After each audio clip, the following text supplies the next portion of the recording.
नमस्कार, आप देख रहे हैं सी न्यूज भारत। मैं हूं आपके साथ ज्योति अरोरा।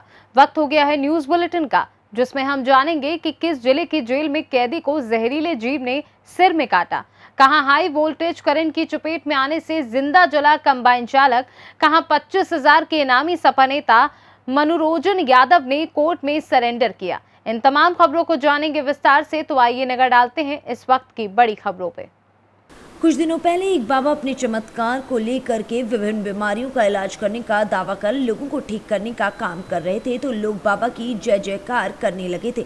लेकिन बाबा अपनी दूसरी कलाकारी दिखाकर सोशल मीडिया पर खूब धूम मचा रहे हैं। बता दें कि बाबा का एक वीडियो काफ़ी तेजी से वायरल हो रहा है, जिसमें बाबा एक गाड़ी में सवार हैं और भद्दी भद्दी गालियां और गलत शब्दों का प्रयोग करते हुए नजर आ रहे हैं। ये वीडियो सोशल मीडिया पर काफ़ी तेजी से वायरल हो रहा है। बहराइच, नानपारा, मटेरा में फेमस हो चुके बाबा का अब एक गाली गलौज का वीडियो वायरल हो रहा है। क्या इसे बाबा का चमत्कार कहा जाए या फिर बाबा का अघौड़ेपन?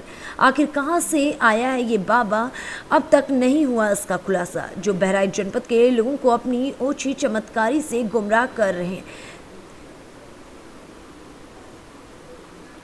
बहराइच से सी न्यूज संवाददाता श्याम मिश्रा की रिपोर्ट।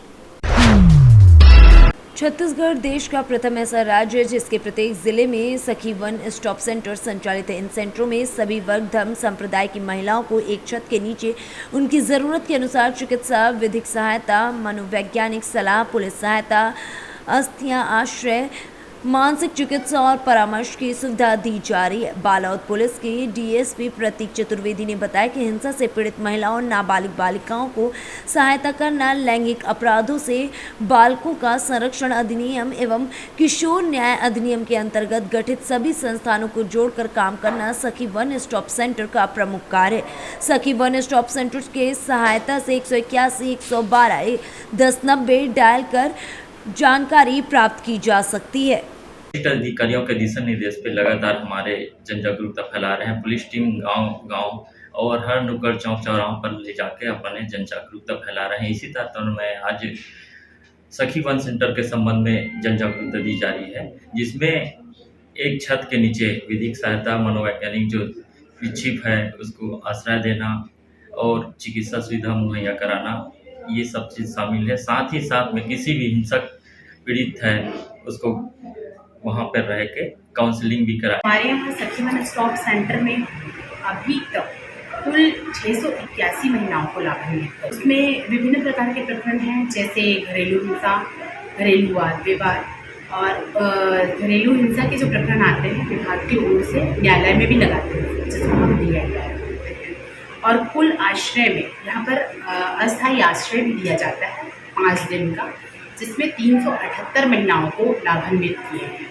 उसी प्रकार से चिकित्सा सुविधा दिलवाई जाती है। यदि कोई महिला यहाँ पर आती है कि पुलिस वाले FIR रहे हैं, तो उनकी भी मदद हमारे द्वारा किया जाता है। हमारे 2017 से संचालित है सर सखी वन स्टॉप सेंटर और महिलाओं के लिए बहुत ही कारगर। छत्तीसगढ़ से सी न्यूज संवाददाता खिलावन चंद्रकर की रिपोर्ट। दतिया की जिला जेल में शुक्रवार शाम एक कैदी को किसी जहरीले जीव ने सिर में काट लिया, जिससे उसकी हालत बिगड़ने पर उसे इलाज के लिए जिला अस्पताल दतिया में भर्ती कराया गया। प्राप्त जानकारी के अनुसार बता दें कि बधेरा निवासी उधम सिंह वंशकार शुक्रवार की शाम करीब 6 बजे अपनी बैरक नंबर 3 से पूजा करने के लिए जेल के अंदर बने मंदिर में जा रहा था। तभी रास्ते में उसे किसी जहरीले जीव ने सिर में काट लिया। आनन फानन में जिला जेल प्रबंधन द्वारा उसे जिला अस्पताल लाया गया, जहां उसका इलाज चल रहा है। उधम सिंह अपहरण के मामले में जेल में बंद है। वहीं मीडिया ने डॉक्टर अनिल नागर से बात की तो डॉक्टर अनिल ने बताया कि डिस्ट्रिक्ट जेल दतिया में एक पेशेंट आया हुआ है, जिसने बताया कि उसे किसी जहरीले जीव ने सर में काट लिया। सर में देखने के बाद किसी जीव का डंक बरामद हुआ। फिलहाल पेशेंट की स्थिति खतरे से बाहर है। डिस्ट्रिक्ट जेल दतिया से आया हुआ है, उसकी कंप्लेंट है कि उसको सर में किसी ने काटा हुआ है और उसका एग्जामिनेशन किया तो उसमें किसी कीड़े का डंक मिला हुआ है और सरदार होना बताता है और खूनी दस्त होना बताता है और सिम्टोमेटिक ट्रीटमेंट स्टार्ट है और मरीज को आराम है। दतिया से सी न्यूज संवाददाता नितिन दांत्रे की रिपोर्ट। गोरखपुर जिले के गुलारिया थाना क्षेत्र के आराजी चिलबिलिया के पूरब टोला पर शुक्रवार करीब 3 बजे एयर क्लीनर साफ करने कंबाइन मशीन पर चढ़ते ही चालक हाई वोल्टेज तार की चपेट में आ गया। देखते ही देखते चालक आग का गोला बन गया।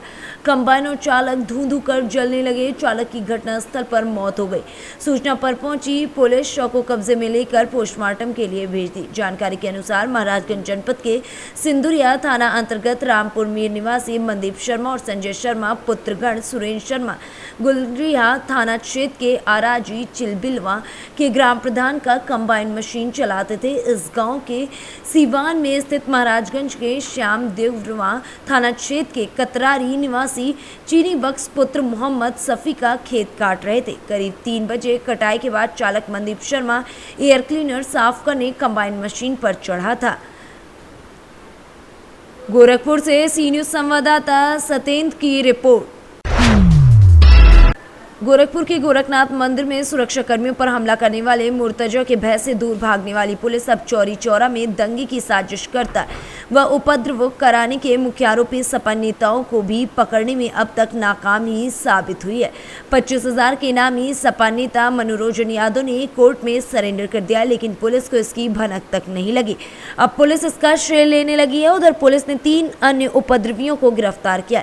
जिस वक्त मनोरंजन सरेंडर कर रहा था उस वक्त पुलिस मामले की 3 छुटभैया उपद्रवियों की गिरफ्तारी का ढोल पीट रही थी और प्रेस कॉन्फ्रेंस कर रही थी। मनोरंजन की गिरफ्तारी कब होगी के सवाल पर पुलिस अधिकारी यही कहते नजर आ रहे थे कि जल्द ही पकड़ लिया जाएगा। कोर्ट से कुर्की के संबंध में कानूनी कार्रवाई की जा रही और इनाम भी बढ़ाया जाएगा। बाद में उसके सरेंडर करने पर पुलिस अपनी पीठ थपथपा रही है कि पुलिस के दबाव में उसने सरेंडर कर दिया, जबकि अभी भी पुलिस 25,000 के इनामियों सपा नेता नरसिंह यादव और अरविंद यादव को नहीं पकड़ पाई है। वे दोनों भी कोर्ट में सरेंडर करने की फिराक में हैं। आपको बता दें कि मनोरंजन यादव सपा का एक बड़े नेता है। वह चौरी चौरा विधानसभा से सपा के टिकट पर विधायकी का चुनाव भी लड़ चुके हैं और अखिलेश यादव ने तब टिकट दिया था जब 2017 में चाचा शिवपाल ने दूसरे को टिकट दे दिया था। मनोरंजन की पत्नी गीतांजलि गोरखपुर जिला पंचायत अध्यक्ष भी रह चुकी हैं। मनोरंजन सपा का महासचिव भी रह चुका है। उसके खिलाफ कारोबार में जालसाजी करने व बड़हलगंज में अभद्र टिप्पणी का केस पहले से दर्ज है। उस पर आरोप है कि उसने चौरी चौरा के फैलाहा निवासी जवान धनंजय यादव की सिक्किम में मौत के बाद शहीद का दर्जा दिलाने के चल रहे धरने को मोहरा बनाकर 25 मार्च को सीएम योगी के शपथ ग्रहण के दिन गोरखपुर को दंगे की आग में झोंककर माहौल खराब करने की साजिश रच रहा था, जिसमें 10 गाड़ियों को तोड़ा गया था और 1 गाड़ी को फूंका गया था। पुलिस कर्मियों पर पथराव हुआ था, जिसमें 2 पुलिस वाले घायल हुए थे। पुलिस को आंसू गैस छोड़ना भी पड़ा था। बता दें कि चर्चा ये भी है कि पुलिस मनोरंजन को गिरफ्तार नहीं करना चाहती थी, तभी तो 25 मार्च को सैनिक को शहीद का दर्जा दिलाने के लिए उपद्रव के बाद नामजद मुकदमा दर्ज होने के बावजूद भी वो अगले दिन सैनिक के अंतिम संस्कार व शव यात्रा में घाटों में शामिल हुआ था। बाकायदा उसे अपने सोशल मीडिया पर इस को लेकर पोस्ट भी साझा किया था, जबकि डीएमएसपी सिटी समेत तमाम फोर्स उस समय अंतिम संस्कार में मौजूद थे। गोरखपुर से सी न्यूज़ संवाददाता सतेंद्र की रिपोर्ट। जनपद बदायूं के बिलसी विधानसभा क्षेत्र के गांव अहमदनगर असौली के बसिंदे जल भराव के कारण नरकीय जीवन जीने को मजबूर हैं, लेकिन इन ग्रामीणों की कोई भी सुनने को तैयार नहीं है। आपको बता दें कि ग्रामीणों का ये भी आरोप है कि गांव की मुख्य सड़क पर जल भराव की समस्या रहती है, जिसके कारण वहां से गुजरने में तमाम तरह की परेशानी का सामना करना पड़ रहा है। कई बार तो लोग यहां गिरकर घायल भी हो चुके हैं, लेकिन इस ओर शिकायत करने के बाद भी किसी अधिकारी या किसी भी नेता का ध्यान नहीं जाता, जिसके चलते गांव में मच्छरों का प्रकोप बढ़ता जा रहा है तथा संक्रमण फैलने का भी खतरा लगातार बना हुआ है। फिलहाल एक तरफ प्रदेश सरकार स्वच्छ भारत मिशन के दावे कर रही है, वहीं दूसरी ओर जलभराव की समस्या से ग्रामीण लगातार परेशान हो रहे हैं। बहुत बड़ी दिक्कत है, जल भराव, पानी खड़ा रोड पे और आगे बहुत लोगों के लिए दिक्कत है। आप पीछे गांव आ रहे हैं उनके लिए बहुत ज़्यादा दिक्कत है इसी सड़क से, अहमदनगर असौली से। कब से समस्या है? इसके लिए साहब 1 साल से ज़्यादा हो गई और इसकी कोई सुनवाई नहीं है। लगभग 1.5-2 साल माने। क्या समस्या है? जितेंद्र नाम है, अहमदनगर असौली। लोगों 1-1.5 साल हो गई कम से कम। निकलने में बहुत दिक्कत हो रही है और परेशानी रात बिरात आदमी चलता है और कई गाँवों को सड़क गई हुई है ये। अरे बच्चे गिर जाते हैं और बच्चे गिर जाते हैं, बुजुर्ग लोग निकलते हैं, उन्हें बहुत परेशानी है। अहमदनगर असौली। माया क्या समस्या है?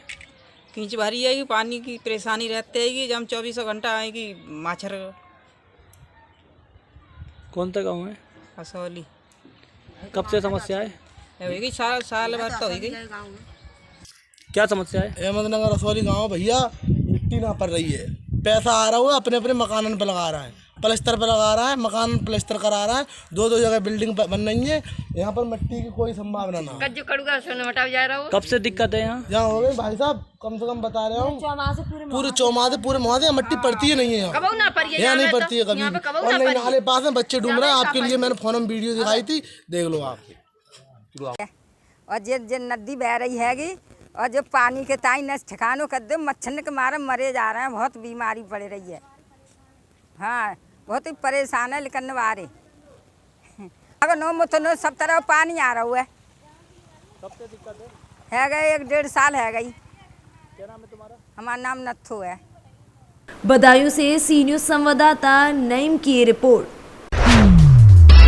शनिवार को सुबह 8 बजे से विधान परिषद सदस्य चुनाव के लिए मतगणना बरसठी विकास खंड पर शुरू हो गया। आपको बता दें कि इस मतगणना स्थल पर तैयारियों को लेकर पुलिसकर्मी काफी अच्छे से तैनात नजर आ रहे हैं।